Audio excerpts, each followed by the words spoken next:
The violinist had just begun the delicate, trembling notes of Pachelbel's canon in D when everything went wrong. A gentle wind swept through the marble courtyard of the Castellano estate, tugging at silk ribbons tied to chairs and fluttering through the bride's veil like a whispered omen. Guests murmured in awe, not because of the music, nor the perfectly choreographed setting sun painting the Tuscan skyline in gold, but because of him. He walked in slow, dragging steps across the pristine white stone, each shuffle of his worn boots leaving behind a trace of mud and something darker, something like shame or memory. His coat was ancient, wool shredded at the cuffs, buttons mismatched, and his beard wild with gray, as though storms had passed through it. His skin was weather-worn, his eyes downcast, and in a place made of money and legacy and glass perfection, he looked like the devil dropped into heaven. Gasps rippled through the guests like shattering glass. A woman clutched her pearls. A man in a navy suit took a step forward as if to block the view. Someone whispered, "Is he drunk?" The bride's mother, Clarissa Devereux, once hailed the most glamorous host in Manhattan social circles, turned beet red under her ivory fascinator. She had spent 4 months planning this wedding, booked a venue with a wait list longer than the Nobel Prize, and hand-selected every guest to be either someone rich, someone famous, or someone useful. The man standing at the back, trailing dirt on 200-year-old imported marble, was none of those things. He simply stood, silent, still, and then he smiled. It was slow, warm, impossibly out of place. He nodded toward the bride. That's when the groom saw him, and everything broke. But before we go any deeper, make sure to like and subscribe, and leave a comment below telling me where you're watching this story from. I read every single one, and trust me, this one's going to leave you stunned. The groom, Alexander Huntley III, was known for 2 things, his jawline and his temper. Son of oil tycoon Alexander Huntley II and heir to the Huntley fortune that powered half the skyscrapers on Fifth Avenue, he was already glaring before he reached the stranger. "You can't be here," Alex said, his voice tight with fury beneath a thin layer of polite society. "This is a private event. You need to leave." The man just looked at him, unafraid, calm. There was no aggression, no desperation, only something that looked like sorrow, buried so deep it had nowhere left to live except in the lines on his face. "I'm not here to cause trouble," the man said, his voice rough like bark but quiet as prayer. "I just wanted to see the garden." Clarissa stormed forward, nearly knocking over a tray of flutes filled with Dom Perignon. "You're ruining the photos," she shrieked. "Security! Where is security?" A young man in black, barely older than a college student, appeared, instantly gripping the stranger's elbow as if afraid he might melt from the touch. "Let's go, sir. Let's step outside." The man didn't resist. He didn't say a word. He simply nodded, turned, and allowed himself to be escorted out, one muddy boot step at a time, each imprint on the marble a stain the staff would spend the next hour scrubbing. Inside, the bride, Madeline Castellano, great-granddaughter of the estate's founder, gave a faint smile and a single dainty shrug. "Probably some drifter who got lost," she said to her maid of honor, who replied, "Good thing you married into money." Laughter. Champagne. The ceremony continued. No one spoke of the man again, not until the next morning. At 6:34 a.m., the Yazdi Castellano Estates events coordinator, a meticulous woman named Eleanor Crisp, found herself blinking at an email from an unknown sender with no subject line. Inside was a wire confirmation for $100 million sent to the estate's endowment. Fund attached was a single-page scanned letter typed. "To the bride and groom, congratulations. I hope this gift brings your family as much pride as the garden did mine. R." Eleanor's mouth went dry. She read it again. And again. She forwarded it to the estate manager, who called the board, who called the Castellano family attorney, who called Clarissa Devereux, who was still in her wedding slippers, sipping espresso and plotting how to get her daughter featured in Brides of America. At first, she thought it was a hoax. A prank, a scam by some cruel, broke techie with too much free time. But then the bank confirmed it. Not just the money, but its source, R. Hollingsworth Remington. They went silent. That name hadn't been spoken in decades. He was the original. Heir. The one who gave up everything. The brother of Madeline's grandmother. The man who had once planted the first rosebush in the now famous Castellano garden, back when it was just dirt and he was just 17 and the world had not yet torn his heart from his chest. They had disowned him for refusing an arranged marriage. They had struck him from the will. Rumor said he vanished into the streets, became nothing, a myth, a whisper. But he had returned, not in vengeance, not in pride, in silence, with love, and $100 million given in their name, and they'd thrown him out, like trash. The phones didn't stop ringing. The Castellano estate, proud and ancient and as coldly untouchable as the stone gargoyles lining its rooftops, had never been so consumed by whispers. First came the call from the Times, polite but sharp, asking if the rumor was true. Then from La Repubblica in Italy, how ironic since the estate's founder once said, "Nothing good ever comes from the press." Within 12 hours of the wire hitting, the staff were told to give no comment, not even a polite nod, but the guests had already begun talking. The maid of honor posted a cryptic message on Instagram. "I think I just watched someone throw a miracle in the trash." Within an hour, it had 38,000 likes. Another bridesmaid uploaded a blurry picture of the strange man walking away through the garden arch, head bowed under sunset light. The caption? "This man just dropped on 100 mil like it was pocket lint. Stay humble, folks." Then came the articles, the reaction videos, the theories, people wondering if he was some eccentric billionaire, or a saint in disguise, or a ghost from the past come to teach spoiled heirs a lesson. But no one guessed the truth.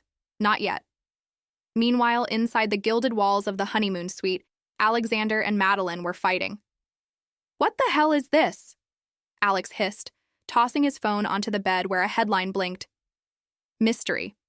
Donor gifted wedding venue 100 meters after being publicly shamed and removed. Madeline stared at it, pale, silent. "I don't know," she said, barely audible. I thought he was just... No one. Alex scoffed, pulling on a shirt. "Well, turns out no one just made you the most laughed at bride on the planet. We're a damn meme now, Mads. My father's going to kill me." But Madeline wasn't listening. Her mind was somewhere else, somewhere farther back. Something about the way the man had looked at her. Not with judgment, not even disappointment, but something almost paternal. She had seen those eyes before. She remembered the oil painting that hung half-forgotten in the West Wing parlor. The one with the boy in the garden, holding a spade, the soil fresh at his feet, and a tiny sapling behind him, its petals barely formed. Her grandmother had once told her, he was the first to touch this land, but not the last to love it. His name had been Remy. Remy Hollingsworth Remington. He had disappeared in the 1960s after a scandal so deep the family erased it from the estate records. Something about refusing a family match, loving someone unacceptable, giving away his inheritance, to start a school for orphans somewhere in Brazil. Her grandmother had never spoken of him again. Madeline stood slowly, brushing her hair behind her ears. "I think that man was him." Alex laughed. "What, the ghost of the garden? Don't be dramatic." But she wasn't wrong. Later that afternoon, the estate's board gathered in a room that smelled of mahogany and centuries of old secrets. The check had cleared. The conditions were simple. The money was unrestricted, but required the estate's garden to remain open to the public forever. The deed, as rewritten, would list Alexander and Madeline Huntley as honorary stewards, in perpetuity. That's when Eleanor Crisp, the event coordinator, said something no one else had dared speak aloud. He gave it in their name. After they threw him out. Silence. Heavy. Dense. Then one of the older trustees, a wrinkled man named Bernard Castellano IV, exhaled. My God. He didn't want credit. He just wanted the garden to live. Remy had left no forwarding address. No phone number, no legal instructions, just the gift, just the memory, just the legacy. And outside in the newly watered garden, a single rose had bloomed early. The same spot where the stranger had stopped, smiled at the bride, and whispered, "Beautiful, just like she was." The gardener who discovered the rose said it wasn't planted by any of the estate staff. They swore it hadn't been there the day before, but it was now. Deep red. Heavy with dew, standing tall. Madeline went to the garden alone that evening. No makeup, no veil, no photographers. She knelt before the rose, stared at it for a long time, and whispered, "I'm sorry." She meant it. But it was too late for apologies. The story had already gone viral, and the man no one wanted at the wedding had given them more than anyone ever had. By dawn the next day, the Castellano estate was no longer just a venue. It was a battlefield of silence and whispers, where shame slithered down marble halls and secrets, once neatly buried in family vaults, began clawing their way into the light. Remy Hollingsworth Remington was not just a name lost to the yellowed pages of family history. He had been erased, deliberately, surgically, as though the mere memory of him had threatened the inheritance, the legacy, the family name. But he had returned, not to reclaim a throne or demand penance. He had returned without announcement, wearing clothes caked in the kind of dust that only comes from walking too long with grief as your only companion. He had returned to see the garden he had planted as a boy. It was more than soil and roses. It was where he had fallen in love, and it was where they had banished him. 60 years ago, Remy had walked these same grounds with bare feet and calloused hands, the son of a proud southern dynasty with roots tangled deep in blood, land, and obligation. He was set to inherit the estate, the holdings, and the name, Castellano Remington, a hybrid forged from political marriages and cold contracts. He was also in love with someone no one approved of. Her name was Isabel. She had been the daughter of a tenant, a gardener's child, half Italian, half black, and wholly unwelcome in the world of white gloves and inherited power. But Remy had loved her with a fury no money could buy. They had danced barefoot in the garden after midnight, shared poetry beneath fig trees, buried a time capsule together under the central rose arbor, sealed with a kiss and a wish. Let them never tear this apart. But they did. When Remy refused to abandon her, the family gave him an ultimatum: the estate or the girl. He chose love. And they cast him out, labeled a disgrace, disinherited without ceremony. The last time anyone had seen him, he was walking down the estate's long gravel drive under the same moonlight that now flooded through the reception hall's windows. Isabel never followed, not because she didn't love him, but because his family made sure she couldn't. They sent her away, far away. She died in childbirth 2 years later. The baby never made it. Remy disappeared into the world. No press, no address, no word, only stories. Some said he'd become a hermit.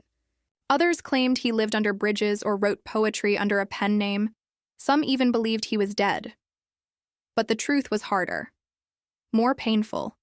He had become a man who walked among the forgotten.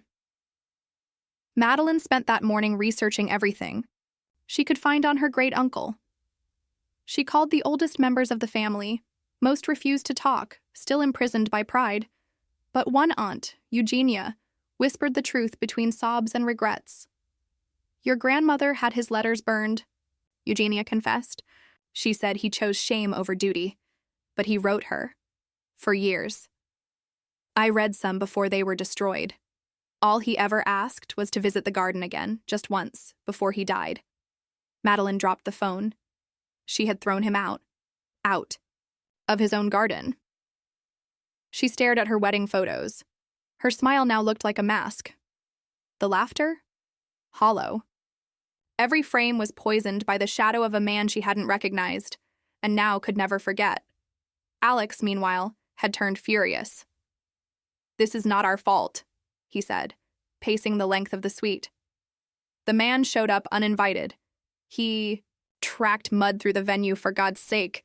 "This isn't on us." "It is," Madeline whispered. "We didn't even ask who he was. We didn't see him." "Because he looked like a homeless man," Alex snapped. "And now people are calling us villains because what? We protected our event? He donated the money anonymously. He didn't want recognition. But he gave it in our names. Alex's silence was a wound. The story didn't stop. By evening, news vans parked outside the estate. A small crowd gathered at the gate. Activists, historians, influencers, people with signs that read, "Honor, not image." He gave, you shamed. Where is Remy? And the question echoed through the nation. Why would a man give $100 million to a family that exiled him? Then something unexpected happened. One of the estate's gardeners, an old man named Lito, who had worked the ground since his teens, came forward. He stepped in front of the cameras and said, "I knew him. He used to visit once a year. Always at night. He'd walk the garden, leave flowers, then disappear. Never said a word. But once, a few years ago, he told me, 'I planted this for someone. I just want it to live longer than the pain did.' The Flare." World fell in love with that quote. Suddenly, Remy wasn't just a figure from history. He was a symbol, a mystery, a man whose silence spoke louder than any speech, and Madeline began to unravel. She canceled the honeymoon, left Alex in Tuscany, and flew back to the estate alone. She wandered the garden for hours. She touched every petal, every tree, every stone. She found herself standing beneath the central arbor, where the lone red rose still bloomed, stronger than ever. There was something strange about the soil beneath it, looser, disturbed. She knelt. Her fingers dug gently, not knowing why, until they struck something metal, a box, rusted, locked. Her hands trembled as she pulled it free and pried it open. Inside, a pressed flower, brittle but intact. A photograph of a boy and girl, hands clasped, standing in this very garden. A letter, yellowed, sealed with wax. The letter read, "To the future, if this ever finds you, know that what we plant in love cannot be uprooted by hate. I forgive them, not for their sake, but for mine, so that I may leave this world knowing the garden still breathes." Madeline wept until she couldn't see. She had been given the greatest gift of all, and spat in its face. Not just the money. That was never the point. Remy had come back to see if his love still lived. To see if something he had built in innocence had survived the rot of his family's pride, and they had shut the gate on him. Madeline went to the media, not to defend herself, but to confess. "I didn't know who he was," she said, tears raw in her voice. "But I should have looked. I should have seen him. He gave us more than we ever deserved, and all he wanted was a glimpse of the garden. His garden. We didn't deserve his grace, but he gave it anyway." The world listened, and then it searched. Where was Remy now? No known address, no phone number, no relatives who had seen him in over a decade. All that remained was the legacy of a rose, a garden, and a name whispered like a prayer through the roots of the earth. And Madeline, she made a vow, not for press, not for redemption, but for truth. She would find him, even if it took the rest of her life. For the next 96 days, Madeline searched. The world had already turned the story into legend, a parable of pride and humility, of wealth and disgrace, of one forgotten man's unfathomable grace. News anchors called it the garden of forgiveness.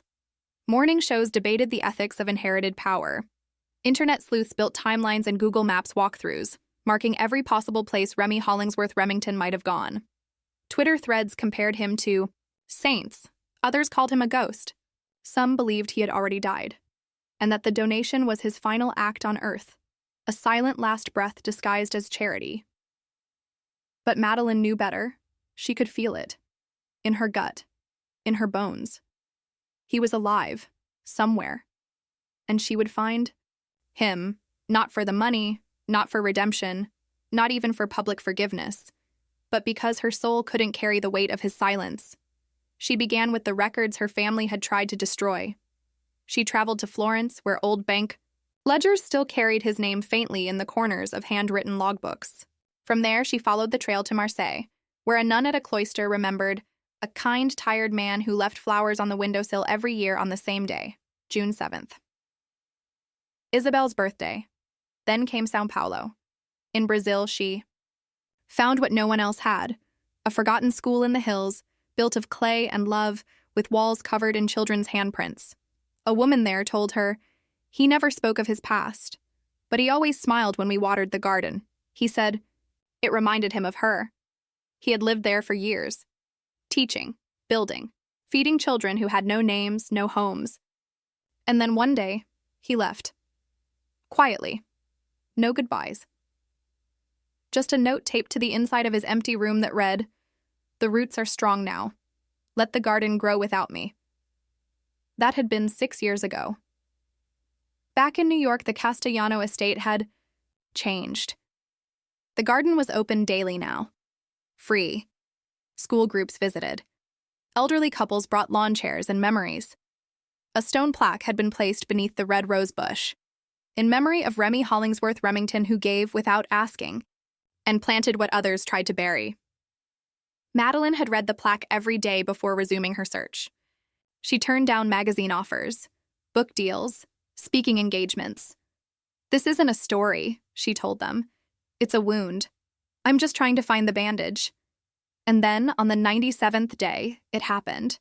She was in Vermont, following a lead, about an old man who played harmonica outside a bookstore once a month and left origami roses in the donation box. It sounded ridiculous. Too romantic. Too poetic. Too him. But something tugged at her anyway. She took the bus. It rained the entire trip. When she arrived, the bookstore was nearly empty. Smelled like cedar and dust and lavender tea. The man wasn't there. She waited 3 hours. Then, at sunset, she heard it. The soft wail of a harmonica.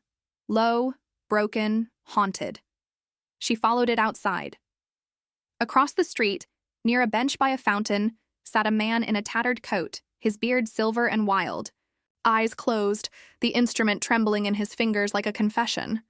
She walked to him slowly. Heart thudding so loud it drowned the music. He didn't look up when she stopped in front of him. She swallowed. Her voice cracked like the first note of a forgotten song. "Remy?" Silence. Then his eyes opened. Blue. Deep. Endless. He looked.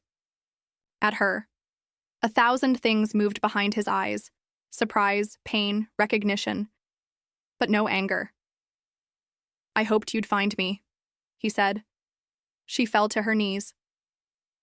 "I'm sorry," she whispered, choking on it. "I didn't know. I didn't see you. I can't undo what I did." He nodded slowly. "I know, but you came. I had to." He smiled. It was small, soft. "Then you've already done more than they ever did." She told him everything. About the rose bush, the plaque, the garden, the letters, the time capsule, the world. He listened. When she finished, he sat back, looked at the sky, and said, "Funny. I never wanted any of it to be remembered. I just wanted it to live." Madeline wiped her face, trembling. "Come home." "I don't think it's my home anymore. It is now." He didn't answer right away. Just stared at the sky, like he was speaking to someone long gone. Then he said, "Only if I can walk the garden one more time." They returned together. No cameras, no press, no announcements. When he stepped through the wrought iron gate of the Castellano garden, the wind caught his coat like a cloak. People stopped. Some wept. Others knelt. No one spoke. He walked slowly, his steps silent, his eyes on the rose bush that now bloomed like wildfire. He knelt, touched the earth, whispered something no one heard, and smiled. In the months that followed, Remy didn't disappear again. He stayed, quietly, lived in the guest house, taught children how to prune rose bushes and read Whitman aloud by the fountain. Never asked for recognition, never accepted a title. But his presence changed everything. The estate opened a scholarship in Isabel's name. The family rewrote their history books, not to hide the shame, but to show how it had been healed. Madeline divorced Alex, kindly, quietly, without blame. She became the garden's full-time director. And every June 7th, people came from all over the world to lay flowers beneath the arbor, where Remy and Isabel's time capsule had been reburied, now beneath glass, so no one could forget again. Remy died 2 years later, peacefully, in the garden, watching the sunset, with a single red rose in his hand. They buried him beside the arbor, with no grand headstone. Just a simple inscription. Here lies a man who chose love over legacy and gave us both. The rosebush still blooms, and children still ask who planted it, and the story is told, again and again. Not as gossip, not as tragedy, but as a miracle, planted by a man no one saw, until he made the whole world stop and look. The end. If you felt something reading this, leave a comment telling me where you're watching this from. Subscribe for more stories that remind us of what really matters, because sometimes the person we overlook is the one who came to save us all. It began in the deepest part